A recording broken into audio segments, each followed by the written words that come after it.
안녕하세요. 정경주입니다. 2023학년도 수능 기초대사량 지문을 공부하겠습니다. 로그 스케일에 대해 먼저 알아보겠습니다. 로그 스케일인데요.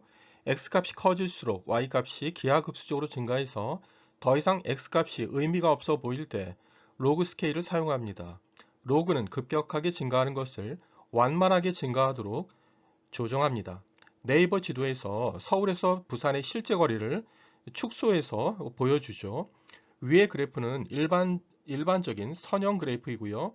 아래 그래프는 로그 스케일의 그래프입니다. 곡선 그래프도 로그 스케일로 옮기니까 직선으로 보입니다. 로그 스케일은요, 세로축을 비율로 만듭니다. 위의 그래프를 보면 비율이 10배인 것을 알 수 있습니다. 로그 스케일은 비교하기 위해 사용합니다. 시작에 비해서 마지막이 어떠한가, 즉 입력에 비해서 출력이 어떠한가를 비교 판단할 때 쓰입니다. 올해는 작년보다 1,000만 원 더 수익을 냈습니다. 이는 얼마나 효율을 낸 것인지 알 수 없습니다. 그렇지만 로그 스케일을 사용하면요, 올해는 작년보다 2배가량 순이익을 냈습니다. 이렇게 잘 보여줍니다. 여러분 예를 들어 지수 함수인데요. y는 x의 n승이다.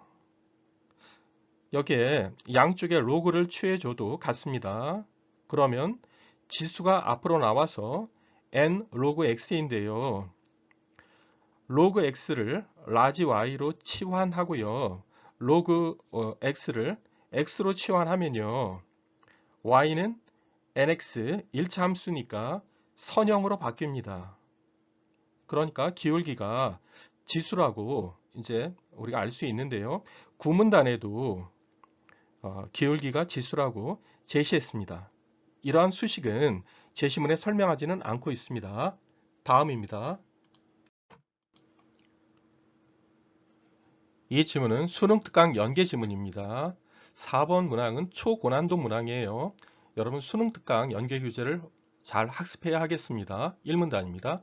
하루에 필요한 에너지의 양은 하루 동안의 총 열량 소모량인 대사량으로 구한다. 1문단은요, 이 글의 제재인 기초 대사량에 대한 많은 정보를 주고 있습니다.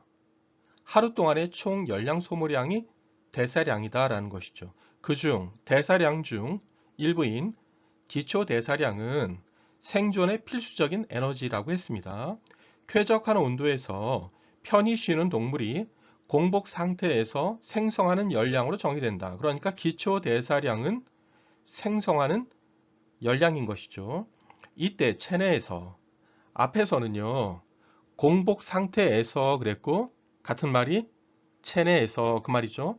생성한 열량은 일정한 체온에서 체외로 발산되는 열량과 같다. 생성하는 열량은 발산되는 열량과 같은 것이다. 이것이 기초 대사량이다 라는 것이죠. 일정한 체온이면 생성 열량과 발산 열량이 같다 이거죠. 같다 이 말입니다. 생성 열량을 알려면요, 발산 열량을 알아도 되겠습니다. 같으니까요. 기초 대사량은 개체에 따라 같지는 않지만 대사량의 60에서 75%를 차지하고 근육량이 많을수록 기초 대사량은 증가한다 그랬습니다. 정리해 보면요. 대사량은 기초 대사량과 다른 대사량으로 나누어지는 것이죠. 기초 대사량이 이렇게 많으니까 다른 대사량은 25%에서 40%가 되겠네요. 다른 대사량을 활동 대사량이라고 합니다.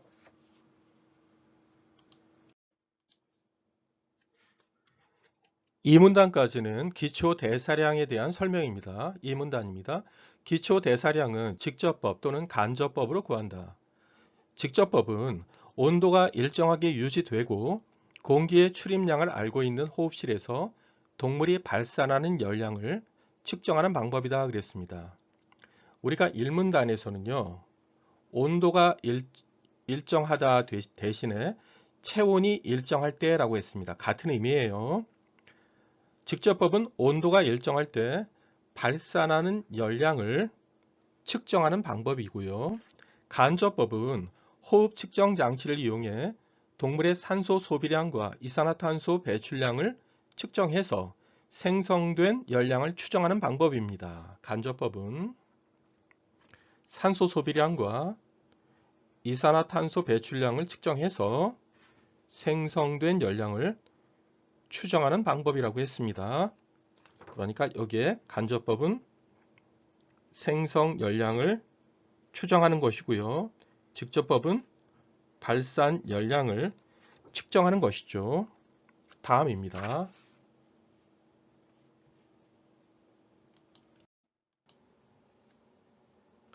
산문단입니다.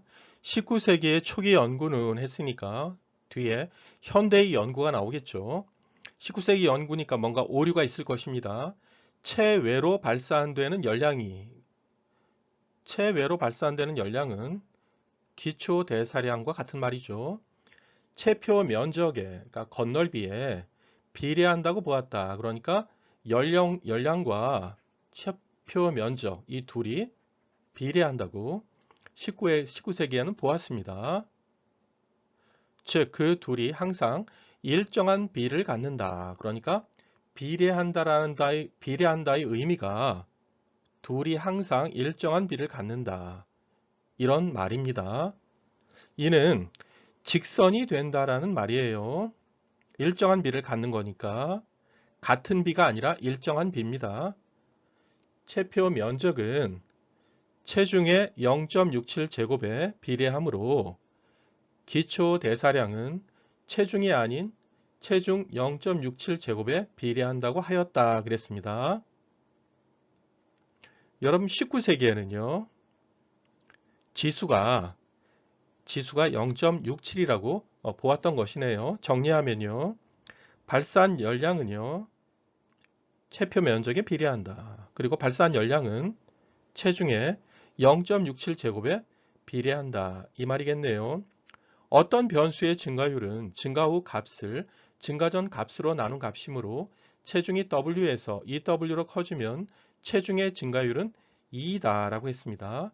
이 경우에 기초 대사량의 증가율은 약 1.6이 된다 그랬습니다. 1.6이요. 그러니까 체중의 증가율보다 기초 대사량의 증가율이 더 작네요. 그렇죠? 이 다음 보겠습니다.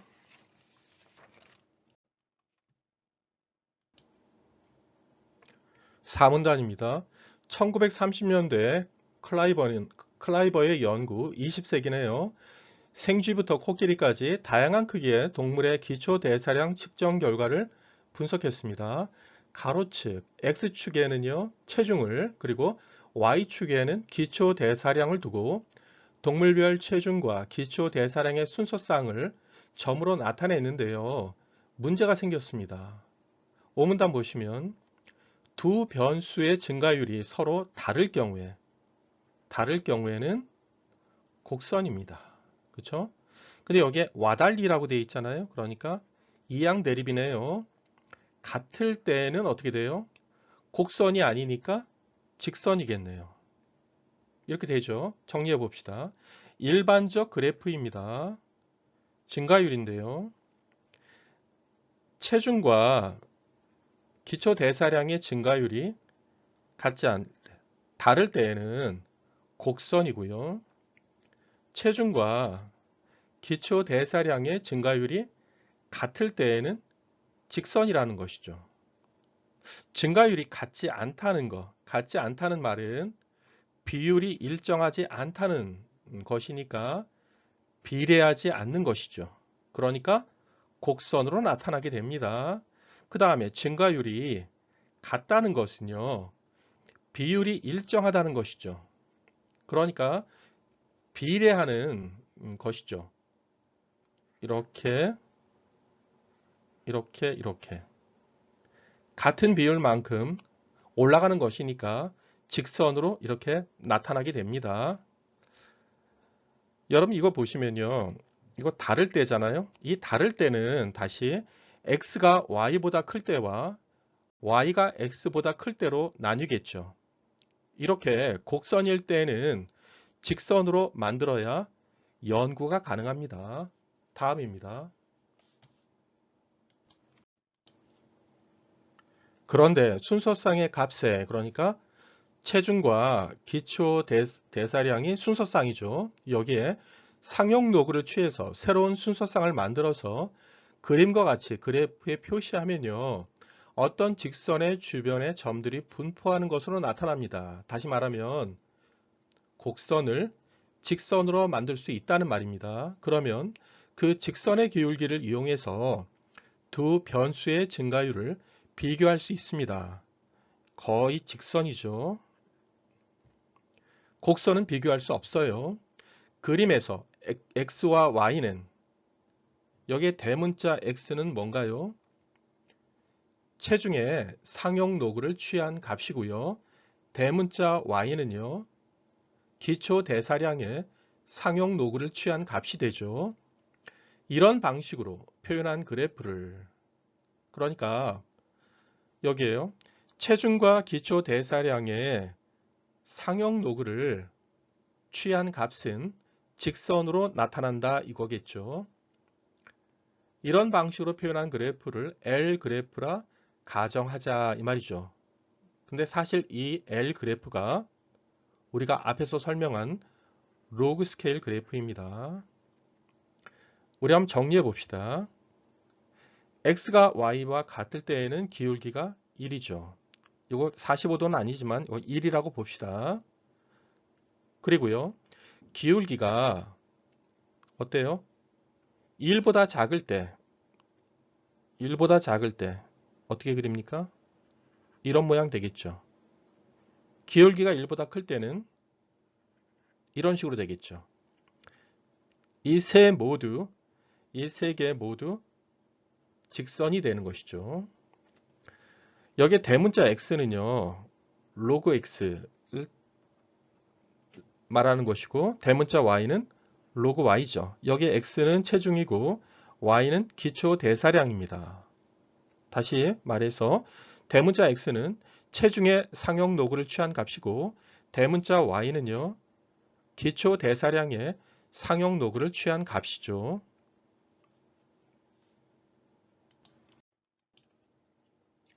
내용을 정리해 봅시다. 그림으로 L 그래프 제시했습니다. 일반적 그래프하고 L 그래프가 나왔는데요.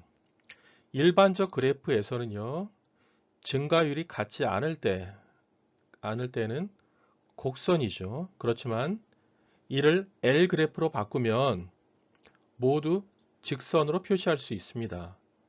그리고 일반적 그래프에서 이 증가율이 다른 경우를 여기에 L 그래프에서는요, 어떻게 했습니까? 두 개로 나눴네요.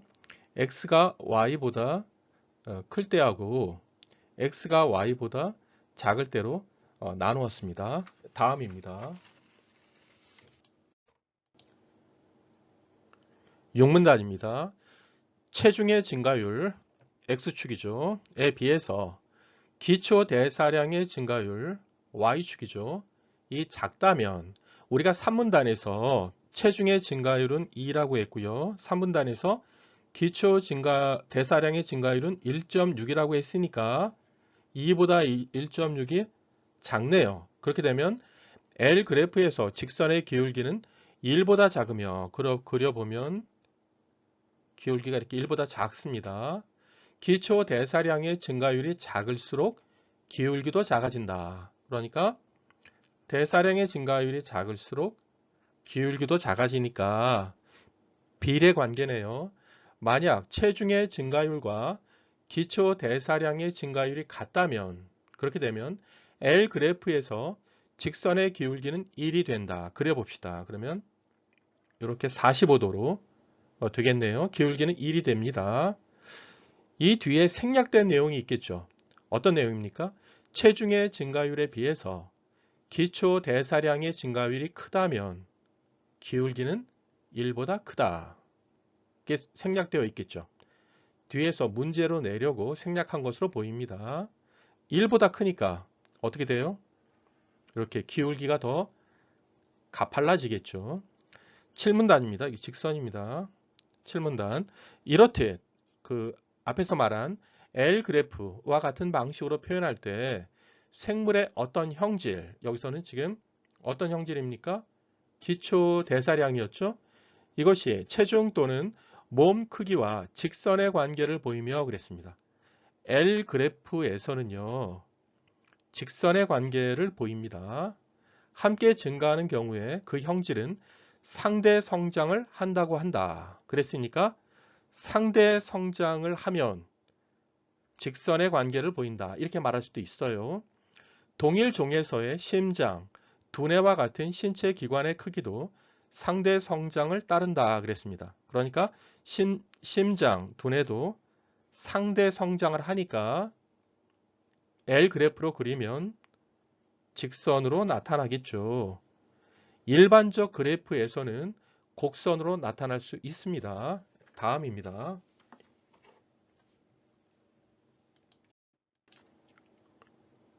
예, 8문단입니다. 한편 그래프에서 가로축과 세로축 두 변수의 관계를 대변하는 최적의 직선의 기울기와 절편은 최소 제곱법으로 구할 수 있다고 했습니다. 여기 기울기, 즉 지수를 구할 수 있다 이거죠. 우리가 기울기는 지수와 같다 그랬습니다. 그러니까 최적의 직선의 기울기를 구하고 싶으면 여기에 최소 제곱법을 쓰면 되겠네요. 우선 그래프의 두 변수의 순서쌍을 나타낸 점들 사이를 지나는 임의의 직선을 그립니다. 이렇게 직선을 그렸어요. 이렇게 그렸습니다. 각 점에서 가로축의 수직 방향으로, 그러니까 여기 한번 이거 확대한 거 보세요. 점의 가로축이죠. 이 가로축의 수직 방향이죠. 수직 방향으로 직선까지, 여기 직선 있어요. 이 직선까지의 거리, 이 거리가 편차라는 것이죠. 이 편차의 절대값을 구하고 이들을 각각 제곱하여 모두 합한 것이 편차 제곱합이라는 것이죠. 거리가 편차입니다. 편차 제곱합이, 그러니까 여러 직선 중에서, 그러니까 이런 직선, 이런 직선, 이런 여러 직선 중에서 편차 제곱합이 가장 작은 직선을 구하는 것이 최소 제곱법이라고 했습니다. 그러니까 편차를 최소화해 주는 직선을 찾는 것이 최소 제곱법이다. 최적의 직선을 찾는 것이 최소 제곱법이다. 이 말이네요. 다음입니다. 9문단입니다. 클라이버는 이런 방법, 최소 제곱법이죠. 에 근거하여 L 그래프에 나타난 최적의 직선의 기울기, 바로 기울기가 지수입니다. 앞에서 말했어요. 지수로 0.75를 얻었고 여기서는 기울기가 지수라고 바로 말했네요. 이에 따라 동물의 체중 0.75 제곱에, 다른 말로 대사 체중에 기초 대사량이 비례한다고 결론 지었다. 우리가 19세기 앞에서는 0.67로 보았던 거죠. 그렇지만 20세기 클라이버는 기초 대사량의 증가율이 0.75라는 것을, 0.67보다 더 크다라는 것을 안 거죠. 이것을 클라이버의 법칙이라 하며, 클라이버의 법칙은요, 뭐라고 되어 있습니까?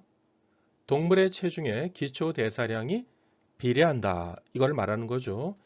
체중 0.75 제곱을 대사 체중이라 부른다.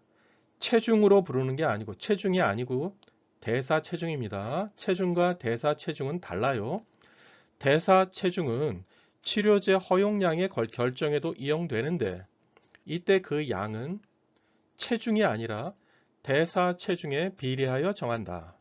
이는 치료제 허용량이 체내 대사와 밀접한 관련이 있기 때문이다. 한번 그려봅시다. 여기 보시면 X축을 체중으로 보고 Y축을 치료제의 양으로 보면요.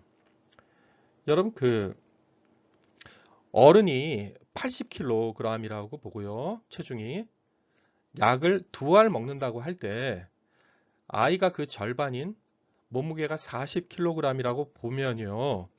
그러면 한 알 먹어야 할까요? 그게 아닙니다. 한 알 먹는 것이 아니라 더 먹어야 합니다. 체중이 아니라 체중의 0.75제곱과 비례하니까 한 알보다 더 먹어야 하는 거예요. 그러니까 이를테면 여기 이렇게 어른을 기준으로 해서 아이가 여기 기울기가 1인 경우를 한번 생각해 보세요. 그런데 기울기가 1이 아니고요. 기울기가 0.5니까 이 그래프가 더 완만해야 합니다. 0.75가 돼야 되니까 그럼 이런 식으로 그려야 되겠죠. 그럼 어떻게 돼요? 이만큼을 약을 더 먹어야 된다는 말입니다. 문제 풀어봅시다.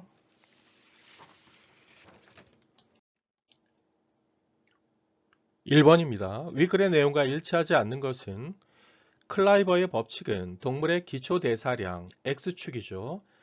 대사체중, 기초 대사량 Y축이고요. 대사체중, 그러니까 체중의 0.75제곱이죠. 이게 X축입니다. 여기에 비례한다고 본다. 구문단에 있어요. 2번, 어떤 개체가 체중이 늘 때 다른 변화 없이는 지워도 됩니다. 근육량이 늘면 기초 대사량이 증가한다. 그러니까 기초 대사량은 근육량과 비례한다고 일문단에서 말했죠. 3번입니다. L 그래프에서 직선의 기울기는 가로축과 세로축 두 변수의 증가율의 차이와 동일하다 그랬습니다. 여기 뒤부터 한번 봐요. 가로축과 세로축 두 변수의 증가율이 만일 같다면, 즉 x와 y가 같다면 차이는 제로겠죠. 그런데 여러분 육문단에서요. 두 변수의 증가율이 같으면 기울기가 1이라고 했습니다.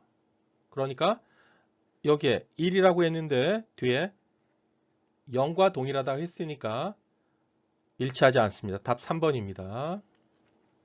4번 최소 제곱법은요. 최적의 직선의 기울기와 절편을 알게 해줍니다. 8문단에 있어요. 5번 동물의 신체 기관인 심장과 두뇌의 크기는 상대 성장한다고 7문단에서 말했습니다.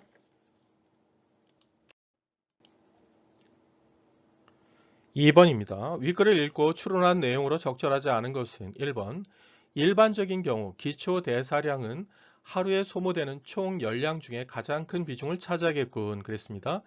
1문단에서 기초 대사량은 60에서 75%니까 맞습니다. 2번 클라이버의 결론에 따르면 기초 대사량이 동물의 체표 면적에 비례한다고 볼 수 없겠군 그랬습니다. 여러분 20세기 클라이버의 결론은요. 여기 보시면 동물의 체표 면적은요. 체중의 0.67제곱이죠. 그러니까 기초 대사량이 체중의 0.67제곱에 비례한다. 이것은 19세기 초의 연구입니다. 클라이버의 결론이 아니에요. 클라이버는요.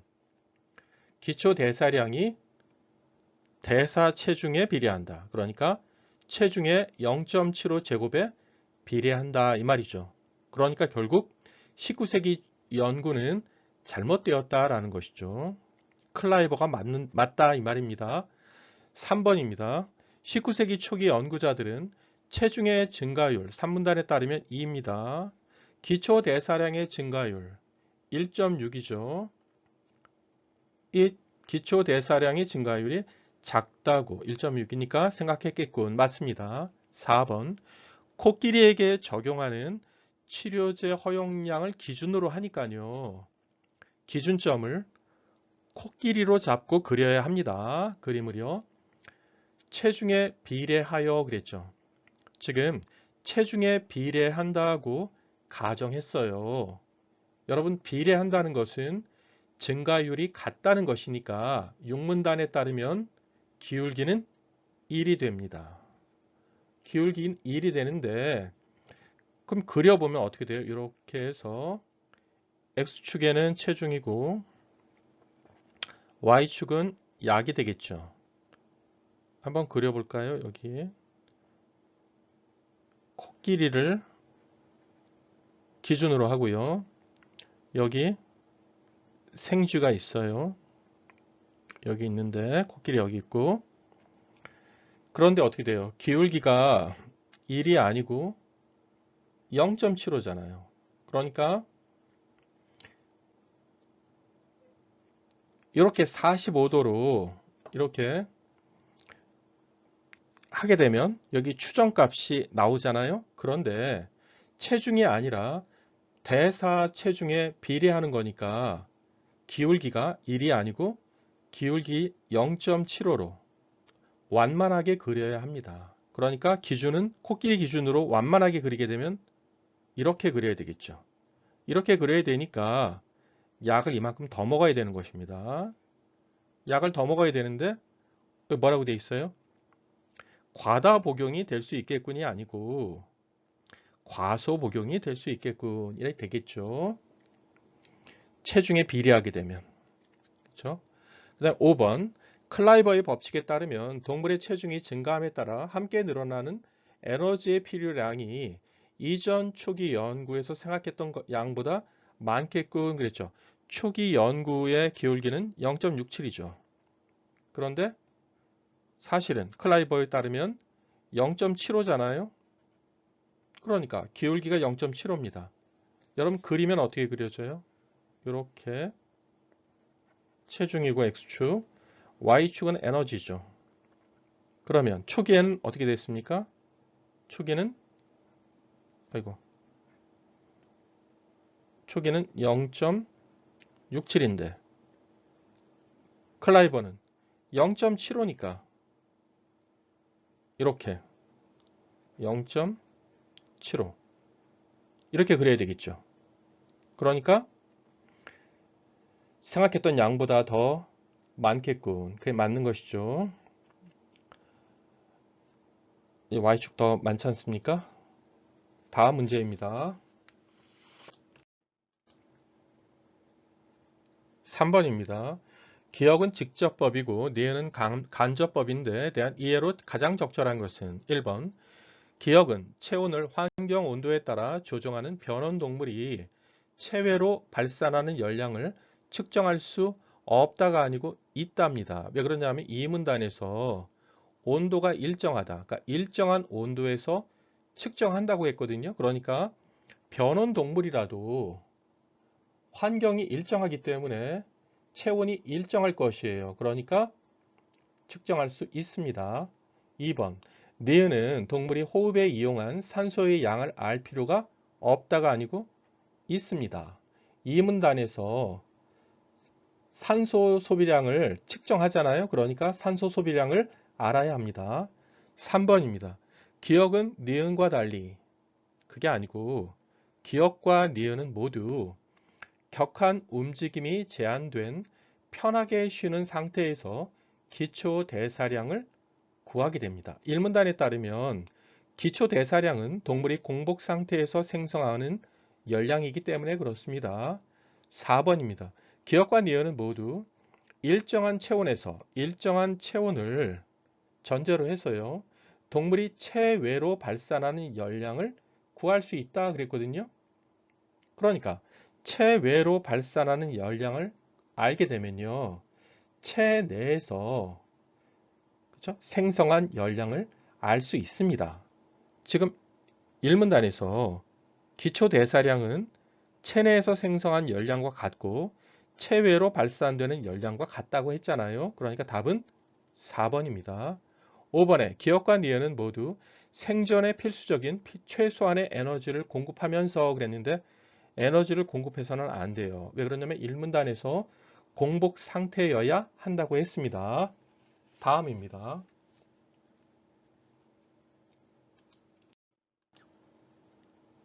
4번 문제입니다. 윗글을 바탕으로 보기를 탐구한 내용으로 가장 적절한 것은 보기입니다. 농개의 직계발의 길이는 개딱지의 폭에 상대 성장을 한다. 여기서 핵심은요. 상대 성장을 한다는 것이죠. 여러분 칠문단에 따르면 상대 성장을 한다는 것은 L 그래프가 직선이라는 말입니다. 1번 보시면요. 최적의 직선을 구한다고 할 때 최적의 직선의 기울기가 1보다 작다면 A의 B가 비례한다고 할 수 없겠군 그랬죠. 여러분 1보다 작다면 그랬으니까요. 이 경우는 같지 않은 것이죠. 그러니까 X와 Y의 증가율이 다른 경우입니다. 그러면 비례하지 않습니다. 비례한다고 할 수 없겠군. 답이네요. 또는 로그 A에 로그 B가 비례한다고 할 수 있겠군. 이래도 맞는 것이죠. 답 1번입니다. 2번입니다. 최적의 직선을 구하여 A와 B의 증가율을 비교하려고 할 때 점들이 최적의 직선으로부터 가로축의 수직 방향으로 멀리 떨어질수록 편차 제곱합은 더 작겠군. 여러분 거기에 편차라는 것은요. 수직선의 거리니까 멀리 떨어질수록 편차 제곱값은 커집니다. 그렇죠? 그러니까 작겠군이 아니고 크겠군이라고 해야 되겠죠. 3번입니다. A의 증가율보다 B의 증가율이 크다면 점들의 분포가 직선이 아닌 어떤 곡선의 주변에 분포하겠군 그랬죠. 여러분 농계는 상대 성장을 한다고 했잖아요. 그러니까 L 그래프를 그리게 되면 직선이 나옵니다. L 그래프니까 곡선이 아니라 직선입니다. 그 다음에 4번입니다. A의 증가율보다 그러니까 A의 증가율을 대문자 X로 하고 B의 증가율을 Y라고 하면 작다면 그러니까 X가 Y보다 큰 경우죠. 여기에 X가 Y보다 크면 기울기는 1보다 작습니다. 기울기는 1보다 크겠군 했으니까 아니죠. 작겠군이 맞습니다. 5번입니다. A의 증가율과 B의 증가율이 같고 그랬죠. 그러니까 A의 증가율 X하고 B의 증가율 Y가 같다 이거죠. 그러면 일반적인 그래프에서는 어떤 거예요? 같은 경우죠. L 그래프에서는 이거죠. 이렇게 그런데 일반적인 그래프 이쪽에서 순서쌍을 점으로 표시하면 점들은 직선이 아닌 어떤 곡선 주변에 분포하겠군 그랬죠. 여기 보시면요. 이 같을 경우에는 직선입니다. 그러니까 곡선이 그러니까 여기 어떻게 고쳐야 돼요? 곡선이 아닌 직선 주변에 분포하겠군이라고 해야 됩니다. 여러분 고생 많았습니다.